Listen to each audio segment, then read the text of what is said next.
If you're new to hybrid training, combining strength and endurance, and you're just feeling kind of overwhelmed on where to start and what program to follow, they all tell you various different things and come from different sources. Some come from lifters and some come from runners. Some come from bodybuilders that are kind of doing some running.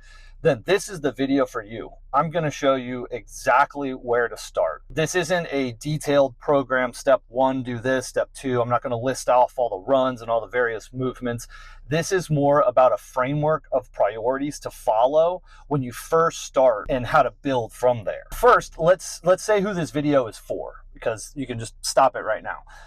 If this isn't you. So this isn't someone that is never been in the gym or has never run before. This is for someone that is new to taking both modalities in an organized fashion and training them together, trying to improve them both at the same time over the course of time.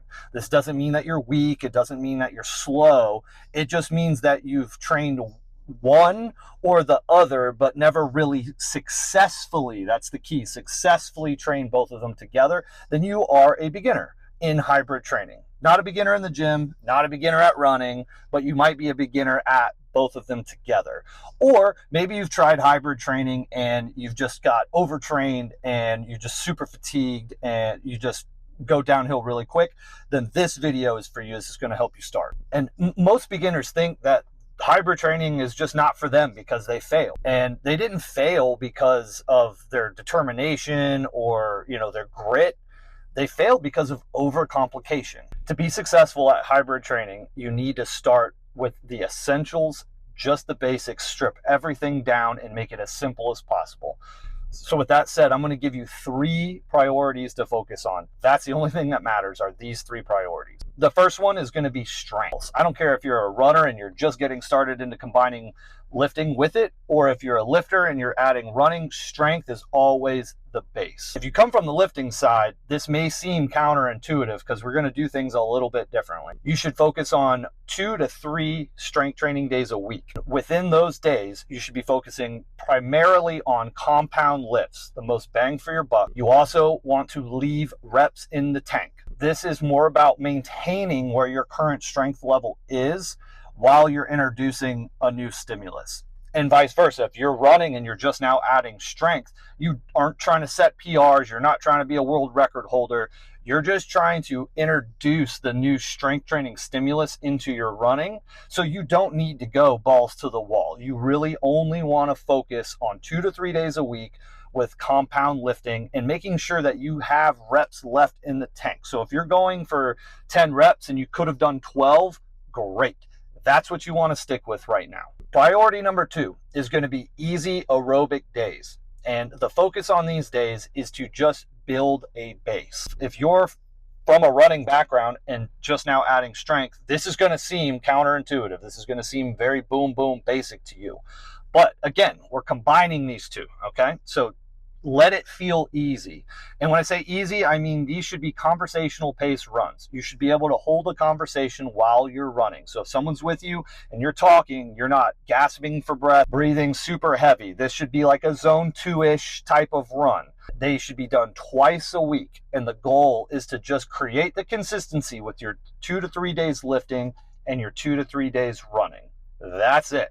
And finally, we come to our last priority, which is actually optional, and this is intensity. This would be if you're a runner and you're coming from a running background, this would probably be something like your interval runs, your hill runs, fartlek runs, things like that.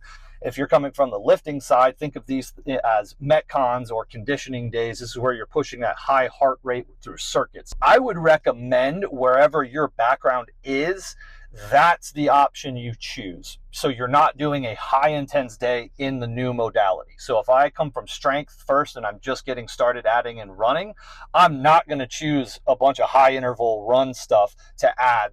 I'm going to stick with my 2 days of base work, and I'm going to add maybe some metcon, some stuff that my body is already used to and that I know I can recover from.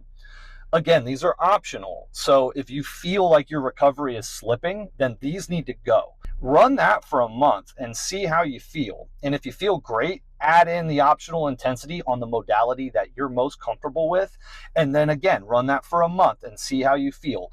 And if you start to slip in your recovery, if you start to feel overly beat up, cut the optional out of there. You don't need the added intensity right now. With a framework like this and the priority set, what should we expect? Your first 1 to 4 weeks, the goal is to create consistency within the strength days and within your run days. Honestly, the first thing to expect is just trying to schedule it all. Figure out what day goes where within your own schedule.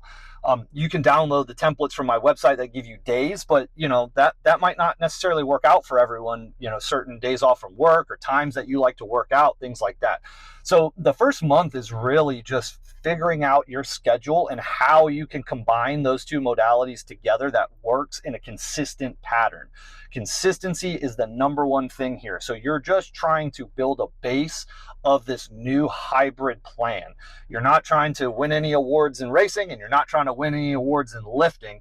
You're just trying to get through the month or the first few weeks of just being able to actually do both at the same time. After your first month, this is kind of where the magic happens. This is the sweet spot. This is where you're paid dividends for your consistency. This is where your strength stabilizes and where your cardio feels easier. Now notice I didn't say this is where your strength improves. This is where it's stabilized, because you're going from, if you're on the lifting side, you're going from probably lifting 4 or 5 times a week to lifting 2 or 3 times a week. If you're on the running side, you're probably used to 3 or 4 runs a week, maybe more, and lifting. So you're not, like I said, setting PRs in any of the two. You're just trying to combine them successfully. By week 6 and on, the cardio stuff should start to feel a little bit easier. The running, the aerobic fitness base should be starting to set, and you should start feeling pretty good within those runs. That might look like you can run a little bit further within that session. It could mean you run the same distance, but your heart rate stay a little bit lower. Those are all wins. That's all improvement. So it's important to pay attention to all the little metrics, not just distance and speed. On the strength side, you might start feeling some of that strength starting to come back a little bit. These sets where you're leaving stuff in the tank, you might be able to move up the weight a little bit. Also, your recovery is going to improve. Weeks 1 through 4, you're throwing a completely new stimulus at your body, whether you're a lifter adding running or whether you're a runner adding lifting. That's a new stimulus, especially when you're doing them together. So by week 6 and on, your body starts to adapt to the demands that you're putting it through, and you'll start to see your recovery. You might not be getting as sore as much. You'll limber up quicker, things like that. If your goal is to be an elite lifter or an elite runner, what I'm talking about in this video is not for you right now, okay? This is strictly someone that is beginning their journey, combining the two modalities together. This is the base building process to become elite in either of those categories. But this framework is specifically designed to strip away all the unnecessary, all of the confusion, and get you down to the basics and the core things that will actually provide a foundation that you can build on down the road. Hybrid training is all about the long game. It's all about longevity. It's all about being able to recover. It's about pushing what you think is possible, what your body is actually capable of doing, and it's doing it in a smart way that you can continue to get better over the course of time without burning out, without killing yourself. It's not about extremes. And if you feel like hybrid training is overly complicated, I've got a video I'll stick somewhere in here about why that is and why most programs in hybrid training fails people. And it's exactly what we talked about in this video and more. So check that out somewhere. Thanks for tuning into the video, guys. And remember, lift big, but live bigger. And I'll catch you in the next one.